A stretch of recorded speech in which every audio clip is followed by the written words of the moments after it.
So Davanagere ಚುನಾವಣಾ ಪ್ರಚಾರ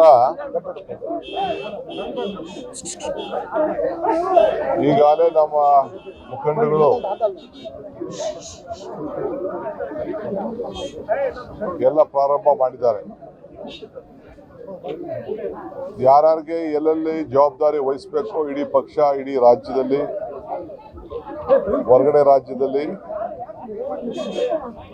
ಎಲ್ಲ ಕೂಡ ನಡೀತಾ ಇದೆ. ನಾನು ಅಸ್ಸಾಂ 2 ದಿನ ಮುಗಿಸಿ ಬಂದಿದ್ದೇನೆ. ಇಲ್ಲೂ ಇವತ್ತು ನಾಳೆ ಬಾಗಲಕೋಟೆ ಮತ್ತು ಇಲ್ಲಿರ್ತೀನಿ. ತಿರ್ಗಾ ಮತ್ತೆ ದಾವಣಗೆರೆ ಬಾಗಲಕೋಟೆ ಎಲ್ಲಕ್ಕೂ ಬಂದು 2 ದಿನ ಕೇರಳಗೆ ಹೋಗಿ ಆಮೇಲೆ ಇನ್ನೊಂದು ದಿನ ಅಸ್ಸಾಂಗೆ ಹೋಗಿ ಬರಬೇಕಾಗ್ತದೆ. ಬಹಳ ಸಂತೋಷ. ಇಡೀ ಪಕ್ಷ ಎಲ್ಲ ಕಾರ್ಯಕರ್ತರು ಬಂದು ಅವ್ರಿಗೇನೇನು ಜವಾಬ್ದಾರಿ ಕೊಟ್ಟಿದ್ದೇವೆ ಅವರೆಲ್ಲರೂ ಕೂಡ ಈಗಾಗಲೇ ಪ್ರಾರಂಭ ಮಾಡಿದ್ದಾರೆ. ಇವತ್ತು ನಾನು ಸುರ್ಜೇವಾಲಾರವರು ಯಾರ್ಯಾರಿಗೇನು ಜವಾಬ್ದಾರಿ ವಹಿಸಿದ್ದೇವೆ ಅದನ್ನೆಲ್ಲ ನಾವು ರಿವ್ಯೂ ಮಾಡ್ತೀವಿ. ಸೊ ಚುನಾವಣಾ ಎಲ್ಲ ತಾವೇನು ಮಾಧ್ಯಮದಲ್ಲಿ ಬೇರೆ ಬೇರೆ ಕಡೆ ಏನು ಕೆಲವು ಚರ್ಚೆ ಆಗ್ತಿತ್ತು ಅದಕ್ಕೆಲ್ಲ ನಾವು ತೆರೆಯನ್ನ ಎಳೆದಿದ್ದೇವೆ. ಇವತ್ತು ನಾವೆಲ್ಲ ಸೇರಿ ಒಗ್ಗಟ್ಟಿನಿಂದ ಚುನಾವಣೆಯನ್ನ ಕಾಂಗ್ರೆಸ್ ಪಕ್ಷ ಎಲ್ಲ ಸಮಾಜ ಎಲ್ಲ ವರ್ಗಕ್ಕೂ ಕೂಡ ಮೊದಲಿಂದ ಕೂಡ ಒಟ್ಟಿಗೆ ತೆಗೆದುಕೊಂಡು ಹೋಗುವಂತ ಕೆಲಸ ಮಾಡಿದ್ದೇವೆ. ಶಿವಶಂಕರಪ್ಪನವರ ಕೊಡುಗೆ ರಾಷ್ಟ್ರೀಯ ವೀರಶೈವ ಮಹಾಸಂಘದ ಅಧ್ಯಕ್ಷರಾಗಿದ್ದವರು. ಇಡೀ ಜನ ದಾವಣಗೆರೆಯಲ್ಲಿ ಅವ್ರನ್ನ ಸ್ಮರಿಸ್ತಾರೆ. ನಾನು ಪ್ರತ್ಯೇಕವಾದಂಥ ಸರ್ವೆ ಕೂಡ ನಾನು ಮಾಡಿಸಿದ್ದೇನೆ. ದೀನ ದಲಿತರು, ಅಲ್ಪಸಂಖ್ಯಾತರು, ಹಿಂದುಳಿದ ವರ್ಗದವರು, ಬೇರೆ ಸಾಮಾನ್ಯ ಜನ ಎಲ್ಲ ನಮಗೆ ಕೋವಿಡ್ ಅಲ್ಲಿ ಅವರು ಕೊಟ್ಟಂತ ಸಹಕಾರ, ಪ್ರತಿದಿನ ಹಾಸ್ಪಿಟ್ಲಲ್ಲಿ ಹೋದ್ರು ಕೂಡ ಆ ಕುಟುಂಬದ ಸೇವೆ, ವಿದ್ಯಾಕ್ಷೇತ್ರದಲ್ಲಿ ನಮಗೆ ಕೊಟ್ಟಂತ ಸಹಕಾರ ಇವೆಲ್ಲ ಕೂಡ ಪ್ರತಿಯೊಂದು ವರ್ಗದ ಬಡಜನತೆ ಮತ್ತು ಸಾಮಾನ್ಯ ಜನ ಇವತ್ತು ಅವ್ರನ್ನ ಸ್ಮರಿಸ್ತಾ ಇದ್ದಾರೆ.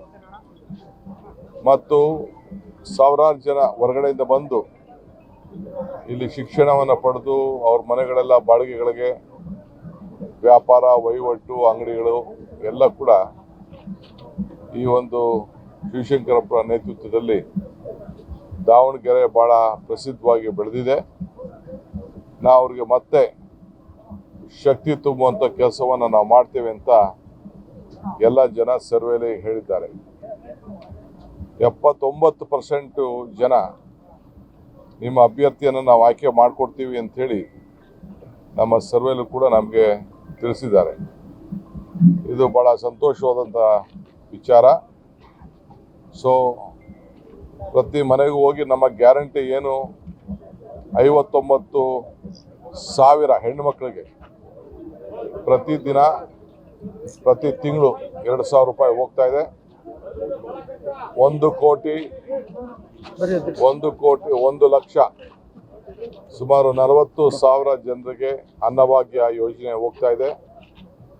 ಸುಮಾರು 59,000ಕ್ಕೂ ಹೆಚ್ಚು ಮನೆಗಳಿಗೆ ವಿದ್ಯುತ್ ಶಕ್ತಿ ಉಚಿತವಾಗಿ ಪಡಿತಾ ಇದ್ದಾರೆ.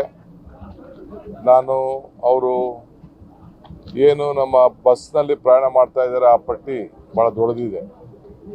ಸೊ ಹೀಗೆ ಇವತ್ತೇನು ಬೆಲೆ ಏರಿಕೆ ಇವತ್ತು ಗಗನಕ್ಕೇರಿದೆ. ಇವತ್ತು ಪೆಟ್ರೋಲ್, ಡೀಸೆಲ್, ಗ್ಯಾಸ್, ಸಿಮೆಂಟು, ಕಬ್ಬಣ ಎಲ್ಲ ಕೂಡ ಇವತ್ತಿಂದನೇ ಇನ್ನ ಸ್ವಲ್ಪ ಜಾಸ್ತಿ ಆಗಿ ಎಲ್ಲರೂ ಕೂಡ ತೊಂದರೆ ಆಗ್ತಾ ಇದೆ.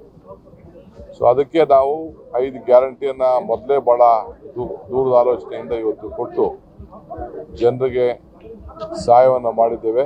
ಆ ಬೆಲೆ, ಆ ಹಣದ ಬೆಲೆ ಇವತ್ತು ಅರಿವಾಗ್ತಾ ಇದೆ.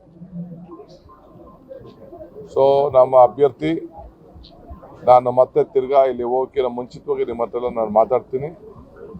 ಒಳ್ಳೆ ಅಂತರದಿಂದ ಮತ್ತೆ ನಮ್ಮ ಅಭ್ಯರ್ಥಿ ಇಲ್ಲಿ ಗೆಲ್ಲುವಂಥ ಎಲ್ಲ ಲಕ್ಷಣಗಳು ಕೂಡ ನಿಮ್ಮ ಕಣ್ಣುಗಳೇ ಸಾಕ್ಷಿಯಾಗಿ ಉಳ್ಕೊಂಡಿದೆ. ಜಮೀರ್ ಅವರು ಬರ್ತಾರಾ? ಜಮೀರ್ ಅವ್ರಿಗೆ ನಾವು ಕೇರಳಲ್ಲಿ ಒಂದು ದೊಡ್ಡ ಜವಾಬ್ದಾರಿಯನ್ನು ಕೊಟ್ಟಿದ್ದೇವೆ. ಅವರು ನಮ್ಮ ಸ್ಟಾರ್ ಪ್ರಚಾರಕ್ಕಿದ್ದಾರೆ. ಅಲ್ಲಿ ಮುಗಿಸ್ಕೊಂಡು ಅಲ್ಲಿ ಎಲ್ಲೆಲ್ಲಿ ಕೆಲಸ ಎಲ್ಲ ಮುಗಿಸ್ಕೊಂಡು ಅವರು ಆ ಕೆಲಸ ಏನು ವಹಿಸಿದ್ದಾರೆ ಫಸ್ಟು ಆ ಕೆಲಸ ಮಾಡೋಕ್ಕೆ ನಾವು ಹೇಳಿದ್ದೇವೆ. ಇನ್ನು ಬೇರೆ ಎಲ್ಲ ಮೈನಾರಿಟಿ ಲೀಡರ್ಸ್ ಕೂಡ ಇಲ್ಲೇ ಇದ್ದಾರೆ. ನಾವು ಅವ್ರಿಗೆಲ್ಲ ಜವಾಬ್ದಾರಿಯನ್ನು ವಹಿಸಿದ್ದೇವೆ. ಸೊ ಎಲ್ಲರೂ ಕೂಡ ಬಂದಿದ್ದಾರೆ. ಎಲೆಕ್ಷನ್ ಯಾವ ರೀತಿ ತಿರುವು ತೆಗೆದುಕೊಳ್ತದೆ ಅನ್ನೋದು ಮುಂದಿನ ದಿನದಲ್ಲಿ ನೀವೇ ನೋಡ್ತೀವಿ. ಯಾರ್ರೀ, ಒಂದು ವ್ಯಕ್ತಿ ಮೇಲೆ ಪಕ್ಷ ನಡೆಯಲ್ಲ. ಡಿ ಕೆ ಶಿವಕುಮಾರ್ ಮೇಲೂ ನಡೆದಿಲ್ಲ, ಸಿದ್ದರಾಮಯ್ಯನವ್ರ ಮೇಲೂ ನಡೆದಿಲ್ಲ, ಜಮೀರ್ ಮೇಲೂ ನಡೆದಿಲ್ಲ, ಯಾರ ಮೇಲೂ ನಡೆದಿಲ್ಲ. ಪಕ್ಷದ ಸಿದ್ಧಾಂತದ ಮೇಲೆ ಇವತ್ತು ನಮ್ಮ ಕಾರ್ಯಕ್ರಮಗಳ ನಡೀತದೆ. ಚುನಾವಣೆಯಲ್ಲಿ ಇವತ್ತು ನಾವು ಮೊದಲಿಂದನೂ ಕೂಡ ಎಲೆಕ್ಷನ್ ಮಾಡ್ಕೊಂಡು ನಾವು ಬರ್ತಾ ಇದ್ದೇವೆ. ಮೈನಾರಿಟೀಸ್ಗೆ ಸಹಾಯ ಮಾಡಬೇಕು ಅಂತಲೇ ನಾವು ಕೊಟ್ಟಂಥ ಕೊಡುಗೆ BJP ಕೈಲಿ ಇದೊಂದು ಮುಸಲ್ಮಾನರ ಪಕ್ಷ ಅಂತೇಳಿ ನಾವೆಲ್ಲ ಬಯಸ್ಕೊಂಡು ನಾವೆಲ್ಲ ತೆಗೆದುಕೊಳ್ತಾ ಇದ್ದೇವೆ. ಆದರೆ ನಾವು ಅವ್ರನ್ನ ರಕ್ಷಣೆ ಮಾಡಬೇಕಾದ್ದು ನಮ್ಮ ಕರ್ತವ್ಯ. ಆ ದೃಷ್ಟಿಯಿಂದನೇ ಇವತ್ತು 3 ಬಾರಿ ಇಲ್ಲಿ ಇವ್ರಿಗೆ ಜಬ್ಬಾರ್ ಅವ್ರಿಗೆ MSc ಸ್ಥಾನನ ಕೊಟ್ಕೊಂಡು ಬಂದಿದ್ದೇವೆ. ಎಲ್ಲ ಶಿಗ್ಗಾಂವ್ಗಳಲ್ಲಿ ಕೊಟ್ಟಿದ್ದೇವೆ. ಸುಮಾರು 16 ಚೇರ್ಮನ್ಗಳನ್ನು ಮೈನಾರಿಟೀಸ್ಗೆ ನಾವು ಕೊಟ್ಟಿದ್ದೇವೆ. ನಾವೇ ಅವರಿಗೆಲ್ಲ ಕೂಡ ಹೆಚ್ಚಿಗೆ ಆಲ್ಮೋಸ್ಟ್ ಈಗ ನಾಮಿನೇಷನ್ ಮಾಡಿರುವಂಥ ಪೈಕಿ ಆಲ್ಮೋಸ್ಟ್ ಸುಮಾರು 20-25% ಅಷ್ಟು ಮೈನಾರಿಟೀಸ್ ಲೀಡರ್ಸ್ಗೆ ನಾವು ಹೊಸ ನಾಯಕರುಗಳನ್ನು ನಾವು ತಯಾರು ಮಾಡ್ತಾ ಇದ್ದೀವಿ.